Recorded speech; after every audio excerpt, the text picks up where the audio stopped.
This is the Ben Herman Show.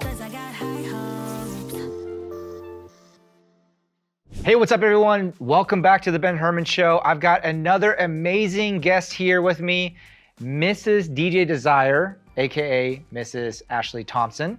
How's it going? Good. How are you? Good. I'm happy to be here. Yeah, so she's actually helping us out right now for our Profitable DJ Mastermind. This is the 5th one that we're doing here at the MGM Grand Conference Center. And she's gonna be the head DJ of the entire Mastermind. So thank you so much for helping out, by the way. You're welcome. Yeah. No, I heard about Profitable DJ and saw what you were doing and all the other different business models that you have, and I had to meet you and get involved. So yeah. Thank you for having me. Definitely. It's been an awesome pleasure to work with you so far, and I'm looking forward to seeing how the Mastermind goes as well. What I'm curious about is what got you into DJing in the first place? Gosh, okay. The Cliff Notes is that my dad was a DJ when I was a young girl for like friends and parties, small things. He wasn't like Tiesto or anything. But he had vinyl and then later CDs. And anyways, as a young girl, I always saw him kind of messing with that kind of stuff in the garage. And New Year's, we'd have these really big parties. So the influence was from my dad, having the equipment kind of already. And I had a hip hop dance background as well. Cool. So music, rhythm, all of that kind of blended together. I grew up to be a little bit of a tech nerd, so thank you to Serato for making all of our lives easier. So there you go, yep. yeah, so I guess the long story short was just my family influence, and then little by little just investing and getting better gear and asking people, do you need a DJ? And it just kind of grew from there. Yeah. Yeah. That's super cool though. I didn't realize that your dad was a DJ. He must be super proud of you for kind of following in his footsteps, huh? He's a big softie these days. He gets all teary-eyed when we talk about it sometimes. But yes, no, my parents are really proud. And my dad, it's funny, he always tells me when he was a young man, he thought about going into radio and broadcasting because he has a really good radio voice, and never ended up doing it. He comes from an immigrant family, so the money wasn't there, you know, for certain things. So now that I'm doing this, and I've been doing this now for 15 years, you know, he always wants to come to my shows, and my mom as well. So yeah, family's super supportive. I'm very lucky. Awesome. Did you get your start on vinyl as well, or like did your dad introduce you to the equipment, I'm assuming? I didn't start on vinyl. I ended up learning control vinyl, which DJs know it's similar feel, but you're not actually using LPs. I actually started in the prime day of iTunes, where you could burn CDs from your computer. Yep. So those days. I would make my CDs. I'd buy all these songs from iTunes or LimeWire or whatever at that time, right? Yep. And I'd make my CDs, and I had this Newmark CD changer. It was super lame, but it got the job done with my dad's old gear and big boxy speakers that weighed like more than me. So yeah, that's kind of the start was with CDs and a CD changer, and I literally would just like fade in and fade out. It was more about song selection when I first got started, and just knowing the music and being able to read a crowd and be like, oh, I think this is the kind of song they might like next. Yeah. The mixing part came a little later once I got better gear. Oh, cool. Yeah. When you mentioned Newmark CD changer, are we talking about like the rack mount with the 2 CD players? Yep. The pitch bend on the side? Yep. Oh, I remember those. Yep. Yep. Those are really tough to mix on, by the way. Yeah, again, it was like a fade in, fade out. That was a little crossfader action. I was really into effects though. They had that like effect the jog flanger. wheel. Yeah. Flanger. Oh yeah, I remember that. Yeah, for sure. Yep, flanger. I think I had a Gemini deck when I that was first the one started. we had. Yeah. Oh really? It was okay, Gemini gotcha. deck. Yeah, it was cool, red. Cool. I don't know. Just nice. he got the red one. I was like, okay.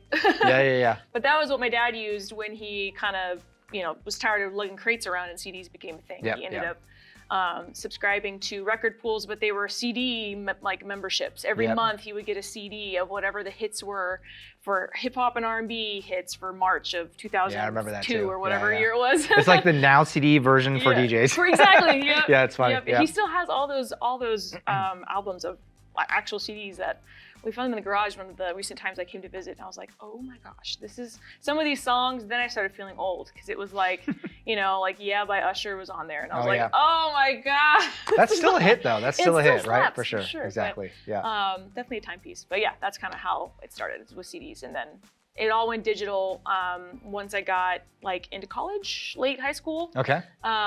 Virtual DJ and then Serato, and then I never returned back after that. Okay. Yeah. Did you and your dad ever gig together? I tried once. Yeah? Yes, it was for my birthday. This is for anybody from Southern California, Simi Valley, California. There's this little hole in the wall bar called the Arena. If anyone's listening to this, they're laughing their butts off right now because this place is just not what it used to be. But in its heyday, it was poppin', and I had my birthday there. Oh, I was cool. like, Dad, would you want to come and DJ a set for my birthday? Like, we can go back to back, whatever. Like that's what I want for my birthday. And he was like, oh, I don't know. It's been a long time. He got all nervous. He showed up kind of late. Like, he wasn't really into it. And he was like, Ash, I love you, but like, do I have to do this? Oh, yeah. I was like, oh, nervous. Because the technology's all different now. You know, Sure. We were using Serato at that time too. And he's like, He brings out his Gemini deck yeah, still. he's like, where is the CD changer? Right. He just didn't understand. So it's kind of funny, but yeah, no, we've never actually like mixed together. But they've come out to my shows, like I said, as much as they can, and we've torn down the bars. Like, my dad has torn down the bars. Is he a big dancer? He just likes to have a good time. My Okay. mom too. My whole family. We're Italian and loud and love food and good people, and so you put us in a room with loud music, we're happy. You know? Oh, nice. Yeah. I love it. Love it. Yeah. I just found, like, you know, as a DJ, I mean, I got started middle school, so fairly young. I want to say like 11, 12 years old. And for the majority of my life, I've just made people dance, and I never spent that much time on the dance floor myself. Okay. So I'm actually a really insecure dancer. Like, Really? yeah. So if you ever see me at parties, I'm usually the one that's like chilling, Okay. not on the dance floor. Okay. That's okay. And the reason why is I think because I focused so much on making other people dance, I forgot to try to get some practice in Learn some myself. moves Right. for yourself. Yeah. Yeah. So it sounds like your dad did get some practice in once he Yeah. hung up the headphones. And No, yeah. he loves to dance, and I'm the youngest in my family as well. My two older sisters also did dance growing up, so again, music was a huge part of our Nice. upbringing, and I did dance, and so yeah, for me, that's why, like, when you see me DJ, I'm not the kind of DJ that just kind of like stands there and bobs her head. Like, I'm like grooving, I'm shaking, I'm doing the electric slide, like I'm doing all kinds of things, you know, and I'm encouraging other people to like groove, even if we're at like a restaurant. I want people to like dance in their chair, you know. Yeah, for sure. So that's me when I perform. I can't help myself. If I'm not dancing, then I either have a headache or I'm not having fun. Yeah, Yeah. Nice. Yeah. Well, so let's shift some gears into the business side of things. So when did you decide to start your business? Did your dad help you with that? Because, you know, I'm assuming he ran his own ship back in the day, and was he able to give you some pointers? A little bit. You know, I do come from an entrepreneurial family. So my parents, they have a pool and spa construction service company they've had for a long time now. But with his DJ sort of side hustle, if you will, it wasn't, he had like contracts and, you know, like service agreements and things like that. But I don't think he ever like made it like a legit something he wanted to grow out. It was just a More side like a side hustle. hustle. Yeah. And my mom would help him too. Like, she would actually lug the crates of records around, and then he would like DJ. So they were a bit of a tag team there. But no, other than him sharing with me his, you know, contracts he used to send to clients, that was my first contract I had. I just used his and changed the words around to be me. And then over time, I've tweaked it. Now it doesn't even look the same, but so that element, I guess, he kind of helped. And then the initial investment, my parents gifted me for like high school graduation, some Harbinger speakers. Oh, cool. You know, just something to get the mobile setup going. Yeah. But my actual DJ business, Desirable Entertainment, I started not too long ago, January 2023. Okay. It's the official like launch day of my female DJ company, and that was in Scottsdale, where I was living at the time. So yeah, it's been a long time coming. So I feel like I've had this business forever, kind of in a way. Yeah. But on paper, it's still in its starting phases. But it's about to be the 2nd year anniversary, right? Yeah. Coming up in January. Yeah. So yeah, I'm excited to see how it transcends the next few years. That's awesome. What is next for Desirable Entertainment? You know, being that I'm physically located in Las Vegas now, but the girls that represent my Desirable DJ squad, they're all based in Scottsdale, and Scottsdale's running. I'm kind of doing that remotely now. I would love in the near future to kind of get some gals locally in Vegas that we can kind of collaborate, team up, and just kind of grow a squad here as well. I do think I'm probably like a good year out from that. I'm still the new kid on the block. So I want to kind of like just see where everyone's market is, and I don't want to step on anyone's toes. I feel like there's plenty of work to go around, but I want to find where my lane is here in Vegas. Yeah. And kind of respectfully do that, which is kind of what I did in Scottsdale. I kind of found where my lane was there, and it worked great. So yeah. You mentioned that you primarily focused on bachelorette parties in Scottsdale as well, which is a super interesting niche because, I run an entertainment company as well, and we'd get them every now and then, but it wasn't really like our bread and butter.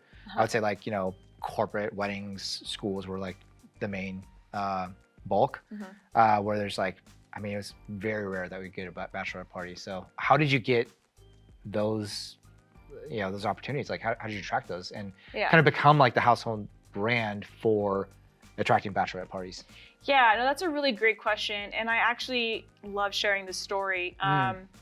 When I moved to Scottsdale, 2021, post-pandemic, right, whatever. But Arizona was open, so things were happening. And because Arizona was open, all of a sudden, this bachelorette market just grew immensely. It was always kind of there, but at one point, we became like the #1 destination in the US for bachelorette parties, being Scottsdale.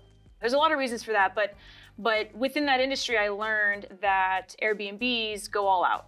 There's like themed Airbnbs that are like Barbie and stuff. Like it's pink everywhere. Wow. Like it's meant for bachelorette parties. So I'm like, this is a huge market. And I'm a female DJ. Why not? I would want music at my Airbnb, right? Totally. We usually do. It's usually a Spotify playlist and a little speaker, right? Yeah. But how cool if you could amplify that and have like a little day club with just you and your girls. You have your 10 closest friends. You can be wild and crazy. You're not having some, no offense, dude DJ trying to hit on you or whatever. Like girl squad vibes, right? Gotcha. So I was like, no one's doing this. I did some research. I'm like, no one's like DJing bachelorette parties at these Airbnbs. Like, why? So I ended up partnering with a company. They're called Scottsdale Bachelorette. The guy who runs it, his name's Casey, really sweet guy. Cool. He was kind of in a growing phase of his business as a special event planning, decor kind of company. Okay. And he was doing bachelorette decor, where he would go to the Airbnbs, put balloon arches up, have cute themed bags, and just all the girly stuff that you want to post on Instagram about. Nice. And he had a few partners that were for at-home services, like a cabana boy, like at-home little butler services, and like a chef or a bartender. And I'm like, you should add DJ to your roster of services that you can book for your clients, for your brides to be. And it was a match made in heaven. He was totally down to partner, and he's been a really great support system since I started Desirable Entertainment. And so to this day, like, we're one of their top 5 booked at-home experiences within their company, and it's grown into other bachelorette service partnerships. Wow. We partner with the Batch app. They're not just in Scottsdale, they're all over the nation. And so that's been a really fun partnership as well to get bookings. And then other planning services, Girl About Town is another planning services that we'll do things with them from time to time. But yeah, it's really just about finding people who already have those clients that they can then say, hey, let me sell this client on this service that we also love. Because now that client's saying, hey, I'm interested in music. Great. We have this great partnership, and now they're your cheerleader. You don't even have to talk to the client yet because they're already doing the sales work. And it's like a win-win. So that's the long story short. That's kind of how it all transpired. Love it. Yeah. I think, we all love referrals because those leads come in a lot warmer versus like you trying to advertise and try to get someone to want to book your services. I hear a lot of collaboration in your language of like, collaborating with Casey, right? Collaborating with the Batch app, right? And all these others. I think that's a cool thing to kind of expand on for DJs that are watching this or listening to this right now. What are some pointers and some things that you have found to work really well for you when it comes to finding those collaborative relationships and also foster a win-win situation for these collaborations? I think some pointers I would want to shed some light on. Number one is you just got to put yourself out there. If you shy away from any sort of kind of conversation or opportunity to meet up in person or offer some type of, not necessarily a service, but something, this is something you talk about a lot, but just offering something that they might enjoy in exchange for something else. It doesn't always need to be scratch your back, scratch mine kind of thing, but like, hey, with bachelorette parties, for example, that first phone call I had with Casey, was sort of saying, hey, if you think this could work? I think this could work. Here's the plan, and Yeah, I would love yeah. to cut you in on X%. So it's like, okay, now they're getting a little finder's fee Feedback, for yeah. it. Yeah. And we can kind of work collaboratively because they'll do content shoots, for example, to market their decor packages. And Casey will say, well, let's get one of your DJs at this Airbnb and do like a mock thing so we can have the DJ, the marquee sign, the bartender, Yeah. and make this experience for our advertising. And now I'm getting content, they're getting content, you know, we'll DJ the party for a little bit for free. Like, it's Yeah. just sort of this like synergy thing where it's not always about making money. It's more just about like trying to figure out a way where we can benefit each other. Absolutely. So again, putting yourself out there, I think, is the biggest thing. And like, don't be afraid to go to the dinner or the networking event, even if you're by yourself. Like, the first networking event I went to Scottsdale, I was by myself in a room with a bunch of people in the bachelorette industry, and I was like, Who already knew each I want other to talk probably, to right? all of you because your clients are people I want as my clients. Yeah, yeah. Let's figure this out. And yeah, just being really open and friendly, and also try to get to know people for what they do also, and see how you could plug their services. You know, like the Cabana Boys are another partner of mine, and when I talk to bachelorette groups and they're like, hey, do you know what clubs we can go to? I'm like, you know, I have a connection for that too, but I'll also recommend like, hey, well, have you thought about having like Cabana Boys at your party the next day, or maybe while we're DJing? Like, it's an upsell. I don't really make anything on that, but I'm giving them business, gives them incentives to maybe refer me. So yeah, just put yourself out there and don't be afraid to not only get your dots connected, but help other people connect some dots too. You know, I think is my biggest like advice on that. Yeah. For collaboration, So what I'm hearing is that it's about, you know, not only trying to figure out how can I get out of this opportunity, right? Which I feel like so many people go wrong with that, where they're always asking for opportunities. Yeah, they just stop there. They don't think the other way. Exactly, right? Where you're taking the approach of like, how can I help this person out as well? How can it be a win-win? Where, you know, you scratch my back, vice versa, right? But then in addition to that, also to put yourself out there, which to some people listening to this is quite a scary thing. It's so how did you get nerve-wracking, past that fear of like being the sole, you know, the Lone Ranger out like at this event where everybody already knows each other, they have pre-established relationships, and you're the new person in the room? Like, nobody likes that feeling. Like, how do you get past that, I guess, discomfort? You know, I don't think you ever really get past it. I think you just find ways of like dealing with it in the moment, and it's not the best thing to say, but but I can only speak from personal experience, and for me, there's sort of two ways I can answer this. The first way is my logical brain, which tells you, sidebar, I suffered from a stuttering impediment as a child, like, and I was in therapy for it for 12 years, like speech therapy, how to talk to people.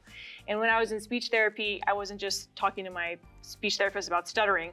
I was also in the room with someone who has a different type of speech impediment. Could have been a lisp, they can't say their R's, whatever it was.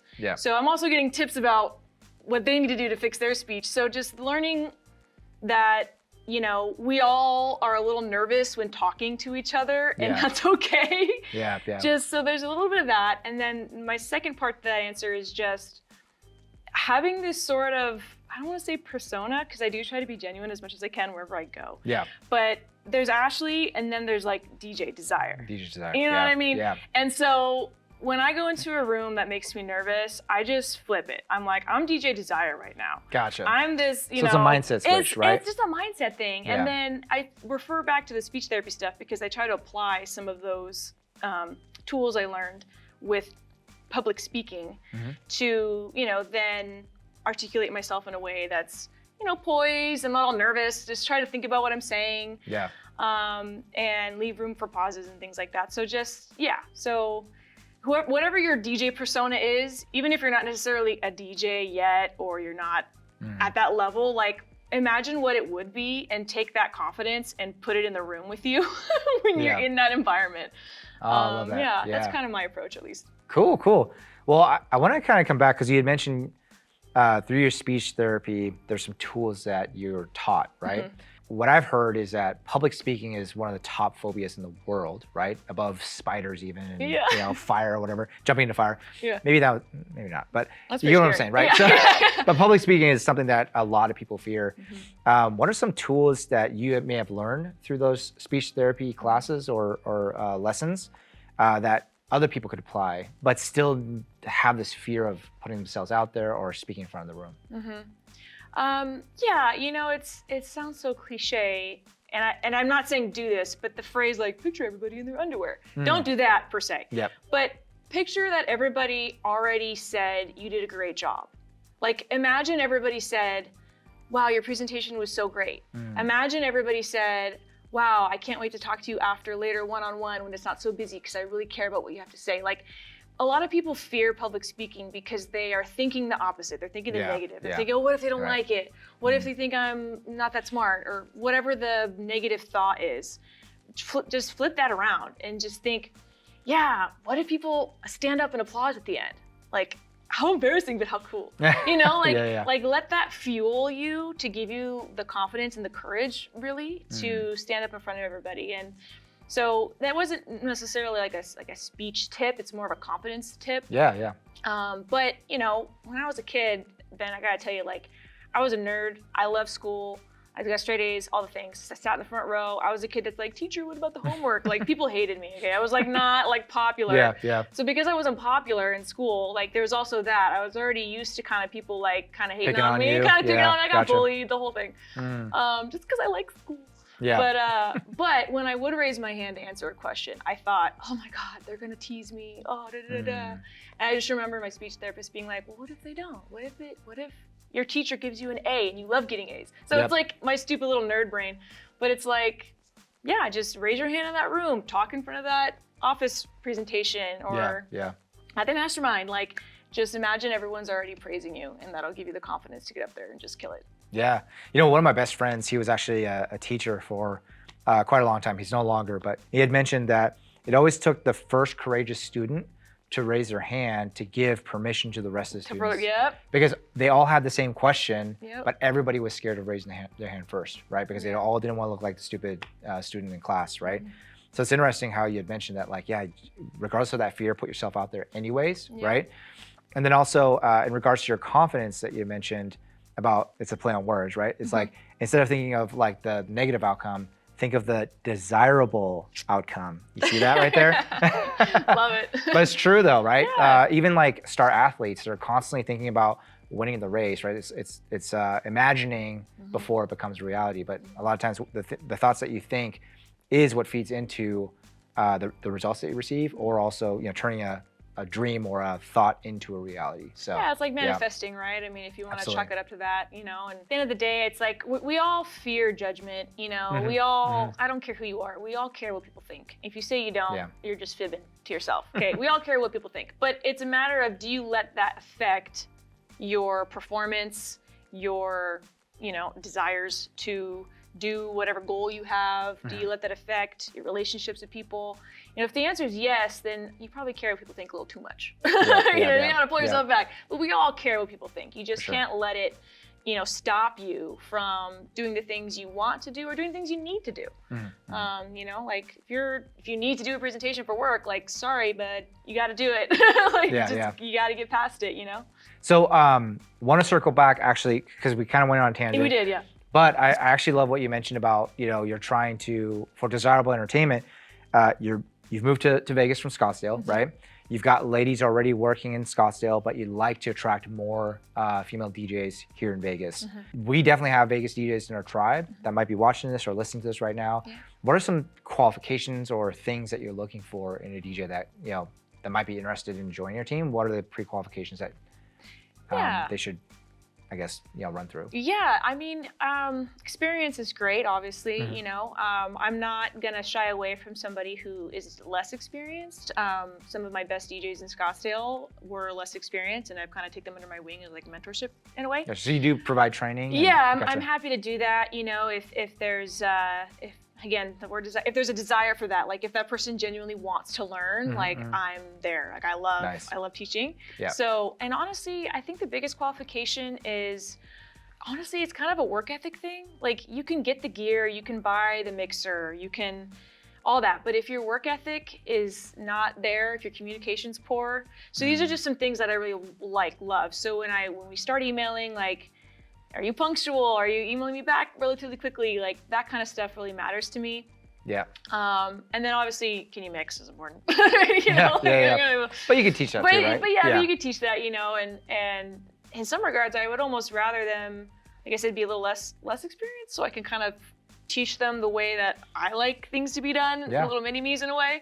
But on the flip side of that, I mean, I work with some girls in Scottsdale who have just as much experience as me, 15 plus years, and I learn from them, which is really exciting too. That's cool. So, experience is important, but mostly just the work ethic. If you have a good work ethic, you present yourself well, we can dive into that more later if you want, but presentation is really important to me.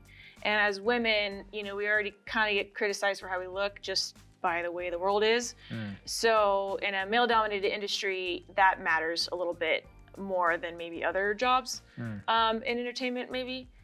I'm saying this vaguely because we're in Vegas, so maybe not so much. It matters probably throughout Vegas, but it does matter. And there are some women that I see that just present themselves really well, and some that present themselves in a way where I'm like, I wouldn't do that, but to each their own. Gotcha. So there's a presentation thing in mind too that I look for, and also with your gear. Like, yes, you can buy the gear, but like, is it good gear, or is it like, are you struggling?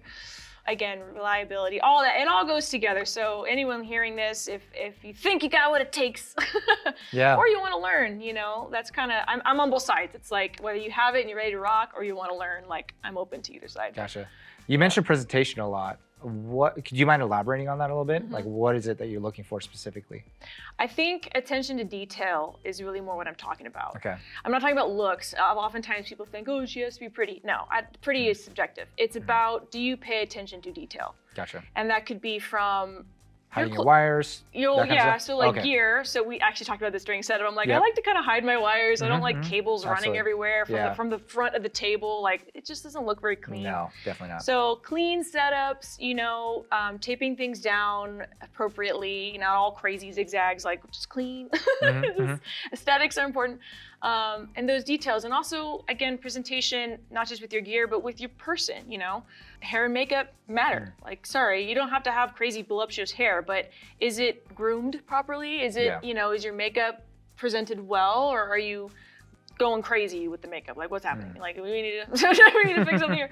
And also, like, attitude is part of presentation, like some women, we call it, resting bee face. Oh yeah. But but you can turn that on and off. Like, are you approachable? As women, we get both sides of that. We get, oh, she's a bitch. Oh, she's that. Or we get, oh my gosh, she's so cool and friendly. Like, I want that side. So how your body language is, all that, how you present yourself, paying attention to those details, being mindful of how people perceive you. Gotcha. I think is really important in this industry. Yeah, definitely. Okay, cool. Hopefully that provides plenty of stuff to look for if you are interested in working with Ashley. Where could people contact you that are in Vegas that might be interested in joining your team? You can just check out our website. There's actually a section where you can apply. Okay. So desirableentertainmentdjs.com will take you where you need to go. Awesome. Just click on DJs and there's a little thing that says apply now. So cool. Love it. Send me all your info. Awesome. Well, I want to stay here a little longer in regards to female DJs specifically, because that's something that you're very passionate about. It's something that you're actually going to be presenting on at our mastermind as well. I own a entertainment company in Northern California, and pre-COVID, I've always wanted to have females join our team, and we'd always use female imagery to try to attract them, but nobody just applied. Yeah. And then something weird happened right around the pandemic. We first off, when everybody got really scared, I understand, the entertainment industry shut down, especially California was way more stricter versus Arizona. I was in California when it happened. Okay, I was gotcha. in San Diego during that time, so I totally feel your pain. But most people would freak out and they're like, okay, we're about to shut down or whatever else. I looked at it as like, man, we're going to double down. We're actually going to invest more dollars into hiring people. All these people that have lost their jobs, we're going to hire them and poach them essentially, and then train them over Zoom. And that way, when the pandemic lifts, because I just felt like it wasn't going to be a forever thing, it would be a party frenzy. And just like it was in the 1920s, right?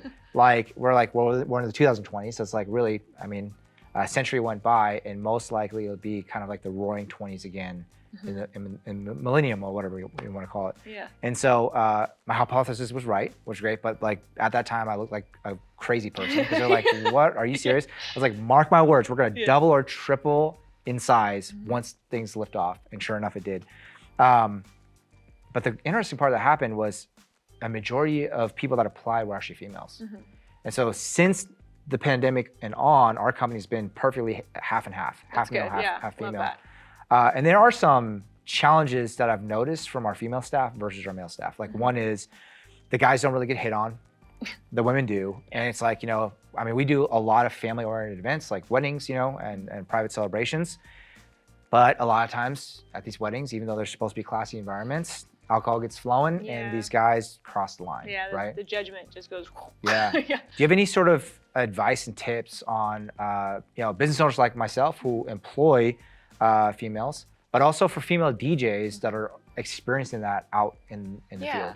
Yeah, because it could be super awkward, from a female DJ perspective when you're at a wedding, of all things, and you have the drunk brother coming over to you and he's, oh, do you need help with that gear? And you're like, no, thanks. And you're just like, and you got to get to your car and you're like, is he watching me? Yeah. Like I'm always on the lookout when I have to walk to my car. Do you like carry a taser or? So my advice would be, depending on what state you live in, do some weapons training. If you're, I'm going to go from one extreme to the next. Weapons training. In Arizona. Yeah. And in Nevada, whatever. Yeah. You can go crazy with that. I say crazy, but it's not crazy. It's actually perfectly fine. You can go a little less of the taser route. You can go, they make little keychains for your keys that pop out into knives. Again, that's, you gotta get close. Or my thing, I just ask security to walk me out. I say, security, they're doing a job, first of all. So they're on the clock. They're not gonna, you wouldn't think they do anything suspicious. But yeah, if I feel uncomfortable in a situation and I'm loading up my car, or even if it's during the gig and there's a guest that's being a little too friendly and you're just like, I just get the wedding planner or whatever, I ask them to give security, like, hey, can one of the security person come stand by the DJ booth? Because just that presence alone is gonna make that particular individual who's being kind of like too friendly, like to kind of back off. Because they don't want to have a confrontation with another person whose security is typically men. So just to have that male presence there, I think is important. So don't be afraid to ask. I ask all the time just because I don't want to be bothered sometimes, Yeah. And same thing for walking to your car and stuff. Ask for a security escort, especially if you're doing nightlife. It's late, like you're parked in some weird alley, don't just ask security to walk you to your car. They will happily do it. They will be pleased you asked. Yeah. So that's my honestly, big even tip for there. guys, I remember when I was in nightlife, I'd always ask just because we've got a lot of expensive gear. We just got paid usually in cash as well, right? We are a target for sure, especially a lot of these load zones are in alleyways or kind of in darker environments or off the street, right? Yeah. So it's just smart to ask for security to follow you out anyways, right? I think that's a male and female thing. Like environments like a wedding, for instance, where there isn't professional security present. How do you deal with those situations? Well, as a precursor, I'm married now, but before I did wear a fake wedding ring. Oh, you did? Just a plastic one on Amazon for $2 nice. Because Smart. I just didn't. Just having that also helps. Honestly, when I wasn't when I wouldn't wear a ring, I would get approached more often than when I would. Okay. So again, it's a silly, dumb female thing, but it did help. Yeah. But let's just say it's past that point, and there's no security really around, and it's getting kind of awkward. I just do my best to present myself as I'm not a dumb girl. I'm sober. You're not. I know what's happening. You kind of don't. Just present myself not in a threatening manner, but in a manner of I'm gonna hold my ground. I'm not gonna shy away and be this timid girl or whatever. You don't have to be rude. You can still be friendly and act professional, but I would say just don't shy away, they're gonna get in your face, get not in their face, but just take up space, I guess is my point. Yeah. A lot of women, when they feel uncomfortable, they get in this little cave, and that's the opposite of what you wanna do. You wanna be just as big as them, figuratively speaking. Gotcha. So that's what I do. It seems to work pretty well, and it's never gotten to a point where I've had to do anything crazy, but just take up space and channel that confidence thing we talked about earlier. Gotcha. And just, I guess that's my biggest thing there. Okay. What about so they're I get a desire, but I'm more of a person that's shy and I hate confrontation. Yeah. What kind of advice would you give that person? Because I get it, a more confident person, regardless male or female, I think a more confident person just is more confident in their abilities, so they can hold their own. But I tend to see the shyer ones or the ones that are just more timid. Yeah. And that's, again, not a gender thing. I think it could go anyway, both for sure. Both sides, for sure. Yeah. I think the biggest thing is just ask for help. I mentioned security because that's ideal, because that's their job to protect you or For sure. whoever's in threat, right? But really anybody that you trust. It could be the wedding planner. It could be, you know, just one of the other vendors there. You know, maybe you connected really well with like the maid of honor or somebody, or somebody in the crowd who you just ask for help, basically. I mean, the biggest thing, if ever you feel uncomfortable or threatened or something, you just don't want to be by yourself.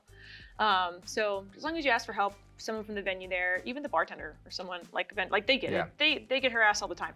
So That's true. So Good point. Good point. Yeah. Hey, you know, hey Sam, can you come over here for a second and just have a conversation with me until this guy goes away? You know. Yeah. For and they get it. So that'd be my biggest thing, is just ask for help.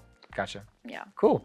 To help provide others' perspective, like let's say business owners that are running multi-ops and, you know, again, employ female staff as well, or even our male partners in the industry. Again, you're planning on presenting on this. Like, is there any sort of pointers that someone that's watching or listening right now, where you could provide them perspective, a new angle to look at when it comes to female DJ specifically? Yeah, I mean, as women in music, there are some, you know, challenges that we may face that men may not. Gender bias being one of them. We kind of touched on that earlier about like safety and things of that nature. Yep. But also just our schedule could be a little bit more, I don't want to say demanding than men, because again, this is a stereotype, but stereotypes exist for a reason. Just being real. Our job as DJs is to stereotype a room and say, you want this music. Like, that's literally our job. So a lot of women wear many hats. Men do too, but women tend to take the brunt of it, where, you know, they have a job, they're working, maybe they are a mom, you know, maybe they're taking care of their family. And so scheduling can be kind of funny sometimes. So there's been instances where, you know, one of my DJs, you know, had something come up with her child, and she's a single mom, and we have to move some things around. So I'm open to that. I'm flexible. Luckily, I have enough staff. I can kind of move things around, and it's all good. And as women, we all get it. So when I let them know, hey, so-and-so, you know, had something come up with their kid, like, do you mind stepping in? They're like, yeah, no problem, of course. I totally understand. That's awesome. So there's a lot of that dynamic going on. We kind of build each other up like that. So if you're, you know, a male business owner and you're employing female DJs and they have a schedule conflict, my biggest tip for that is just to be flexible if you can, as much as you can, and empathetic. You know, like, she's probably dealing with a lot, and she's not being a drama queen. She's not trying to get out of something. Like, chances are her hands are just tied, and she's like, look, like, this is going on. And just support those schedule conflicts as much as you can. I get sometimes it just can't be done, but you know, just try to be empathetic about it. You don't have to be like rude. You know, like, I mean, I've experienced it for sure. Like an but example there's a lot of female staff of ours that have it more together than a male really? Staff, Good, for sure, good. which is great. But they're usually younger, single, you know, not mothers. And then we have one actually that's been on our payroll for the last year now, maybe a little over a year. But she got pregnant. Like, so she got the job, and then she got pregnant, and she's like, yeah, I thought I'd be able to train, but like my body's just going through. So we're like, okay, cool. Just like take that time off, and then let us know whenever you're ready. And then sure enough, she still contacted us. We've kept her on the payroll the entire time. And we're like, hey, you know, whenever you're ready. So now she's like, yeah, can I bring my baby to training? Is that cool? Like, I was like, well, I mean, can you provide earmuffs or something? Because like, you know, like, we don't want to, you know, cause like hearing damage or anything like that. But we're like, yeah, sure, you know, because like, I think that, I mean, I'm a parent, so like I understand. True. Actually, my manager's a dad as well, so it's like we totally get it, and we're super sensitive to parents. But I understand some people out there running their business, they may not have that perspective or that empathy, like you mentioned. Yeah, sure. Yeah. And the other thing too is, like, again, stereotype, but like certain events may require more equipment than others, and like most women, we can handle it, okay, but it's a lot. It's a lot. Yeah, definitely. And even for a guy, sometimes it's like, can I get some help, please? Yeah. So like, just being mindful of like how much setup or load in or whatever, or if it's, especially in Vegas, where like load in is here, but the event is like 6.5 miles over here. Oh, yeah. You have to like get all crazy. So just being mindful of that too, I think would be helpful. And you know, like you did a great job of sending like a virtual thing of like this space, so we can figure out the easiest load in and everything. Like, that's helpful for me. Like, women are not like, that's fabulous. So just the more of that you can do, because I think women in general really appreciate the details. And so when we're given all the details and then some, like even more than we need, it just puts us at ease of like, okay, we don't need to worry or overanalyze anything because like we have all of the answers we need. Definitely. So I think that's important too. Yeah, I would again say that that's like cross-gender though, because like I'm the same way. Like I freak out actually. Which, Ben, I don't have details. you're an anomaly. This is Am I? why we get Oh, along. yeah? I work with men and women alike, and the women I work with are like you and I. Okay. The men I work with, I'm not gonna name names. There's about half of them that I'm just like, can you please help me help you? Like, can we please get more detail here? Yeah. And I don't know what it is. I don't know if it's a gender thing, maybe, I don't know, but or just a person thing. Well, good though, right? Because I don't know. Personality styles I think too, it's an right? entrepreneur thing though too. I feel like if you're a true entrepreneur, like you pay attention to detail like a ton. Yeah. If you're just like in it to make a quick buck, then it's like, oh yeah, here's the date, here's the time, and that's all you get, and you're like, yeah. like, something more, please. Yeah. Okay, cool. Well, I guess before we wrap up, I'd love to find out if there's any sort of advice. Like I always love doing this at the end of the show. Is someone who's listening right now? They might just be getting started. Someone might have done this now for over a decade, and they just lost their steam, and they just are like in a tough spot. Do you have any sort of like words of encouragement for a newbie, but also a vet? And final thoughts. Yeah, words of encouragement. You know, it's funny, when I reflect on my own time when I maybe lost some steam, I like that phrase, or when I first got started, and just kind of thinking like, again, like the negative thoughts, like, oh, what if they laugh? What if it's not good? What if it takes too much time? I don't know. I always kind of went back to like, do I actually really love doing this? And we spoke about it earlier when we were setting up. Like I do love DJing. Yeah. You know, do I want to do it forever? Probably not forever, but long enough to make it to where things can run on autopilot. So I think what I'm getting at is if you really love it and you really have a passion for whether it's the music, whether it's the tech, whether it's the people, whatever the thing is, and you really, really love it, all I can say is stick to it with as much wholeheartedness as you can. If you only give 50%, you're only gonna get 50% kind of thing, right? You get what you give what Absolutely. you get. Yeah, for sure. And it sounds cliche, but it's true. I kind of feel like for me, the more I put into my business and my craft and whatever you want to call this, my trade, the more I've gotten out of it. And the more I've tiptoed and had this side job, or the more I've kind of like did a little and I did this, like it suffered. Yeah. And so, my biggest tip is if you're gonna do it, but only if you really love it. Because if you don't, you're gonna get burned out and you're gonna be like, absolutely. You know? Because it's inevitable that things will get tough. It's not always gonna stay sunshine and rainbows. There will be challenges that arise. It's not a matter of if, it's a matter of when, right? And when those challenges come, your passion and the thing, the desire, right, that you have for what you're trying to pursue has to be stronger than those challenges, or otherwise you'll quit, you'll give up. Yeah, and I think too, something to ask yourself is, if the answer is yes, I really love it, yes, I'm ready to go all in, whatever, or in enough to where I can still pay my bills, but like still work on this, whatever that looks like. Yeah. If the answer is yes, then also ask yourself, can you imagine doing anything else? Like every day. If the answer is no, then you're in the right spot. Yeah. If the answer is, yeah, I can do this, then you need to figure out some time and work out your things. Because like for me, it came to a point where like, I've had other jobs, I've had different things, I've tried all kinds of things, Ben. I've just always come back Classic to this. Entrepreneur, yep. Yeah, right, you too, you have a million things. But it's like, I'd always kind of came back to this, and it was like the common denominator throughout my whole life. And so I was like, I can't really imagine doing anything else at this point. And I wish I would have learned that sooner, you know? But you always have to go through that, right? To kind of figure it out. But once you do figure it out, like, one of my girls, she told me a couple weeks ago, maybe a couple months by now, that she quit her day job. And she's just DJing, and then she's actually a registered dietitian, so she has like a nutrition business that's her own. She's not working for anybody else at all now. She's fully self-employed. So she has a nutrition thing, and then DJ, and then no other day job. She like quit recently, and I was like, yes! I'm like, for sure. Join the club, you know? That's awesome. But it's so nerve-wracking, but like you almost have to like really make progress. Yeah.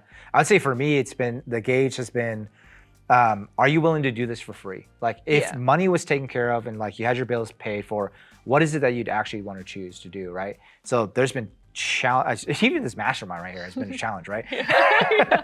But every time I'm like, there's nothing else I'd rather do. And honestly, like, besides my family being taken care of financially, like I don't really care about the money part. Like I just want to do this. Like this is so fun to me I mean, in the beginning it was DJing for sure. Yeah. And even back then it wasn't about the music or spinning. Like I loved that, but it was about the impact I could have on the dance floor. Like of people, like in nightlife, it was like some people literally may have gone through divorce or something really tough. And it was like that one night that they got to just like just turn it off and just like put a smile on their face and just like forget about their problems, right? Then it came to weddings and private events, and it was like, man, to be able to be a part of facilitating these family members who hadn't seen each other for years potentially, and they're all in the same space, and they had memories that they created in the past that they can cherish, but now they get to create new memories together, and I get to be a part of facilitating that. That's awesome too, right? So it's like there's always a deeper meaning, and so what I encourage you to do is like really think about like, okay, if money's not the thing, what is the thing? It's not spinning. Like, yeah, it's fun to DJ, but there's a deeper calling and meaning for it. And then I'm just a true believer that like anybody who's born on this earth, like there's a very specific purpose for you to fulfill, and only you can fulfill it. Like nobody else can fulfill it. And that's why there's no competition, actually, technically. I know a lot of people, especially in the DJ world, they're always thinking like, oh, competitors, blah, blah, blah. It's like, no.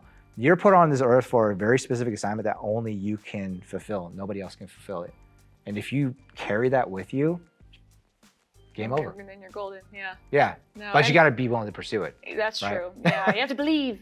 Yeah, and that's part of it too. Like I think for me, with at least the DJ business side, my parents, not to go full circle, they've always said like, why don't you just start your own like business? Like you can like have, like you could do this. You can have a team of DJs. Like it wasn't necessarily female. I was just like, and I was like, no, like it's so much responsibility. I'm too scared. Like, oh, like, but then I don't know, something clicked, and I was like, I just gotta believe it'll work. I just gotta believe in myself. I just gotta believe it'll happen. I just gotta believe that we're impacting people in the right way. And and I love that you said that, because when I tell nightlife DJs that, because I do that, I do lounges, but then I love weddings. I actually, people ask me, so what's your favorite kind of DJ gig? Weddings, which is almost cringe to say because like, oh, weddings, but it's like, but that's why. Like, is the music, can I like tear it up? No, but you're actually making an impression on people. And in the club, like no one, sorry, no one's gonna remember what you did 10 years from now. Like maybe they will, maybe they will, probably not. But with the wedding, it's very different. It's very memorable and it's impactful.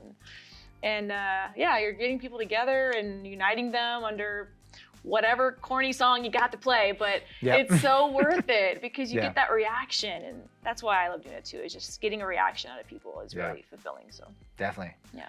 Well, I've really enjoyed our conversation. I feel like we could do this for forever, for sure. But I'd love for you to share, like, if anybody really resonates with you, how can they get in touch with you, follow your stuff, and so forth? Yeah, I mentioned it earlier, but the company website is DesirableEntertainmentDJs.com for kind of general info. On Instagram, you can follow me directly. I'm The Real DJ Desire on Instagram. And she's super active on there too. I'm on there all the time. Yeah, I'm on the Instagram game. Yeah, social media has been a great thing for me on a personal level and as a DJ business level. So The Real DJ Desire, that's actually on all platforms, no matter what generation you're from. Instagram, Facebook, Twitter, all the things. So you boomers. Yeah. That's good. Yeah. The Real DJ Desire is the handle. So you can find me anywhere using that. Yeah. Awesome. Well, thank you so much. I really appreciate the conversation. Thank you. Yeah.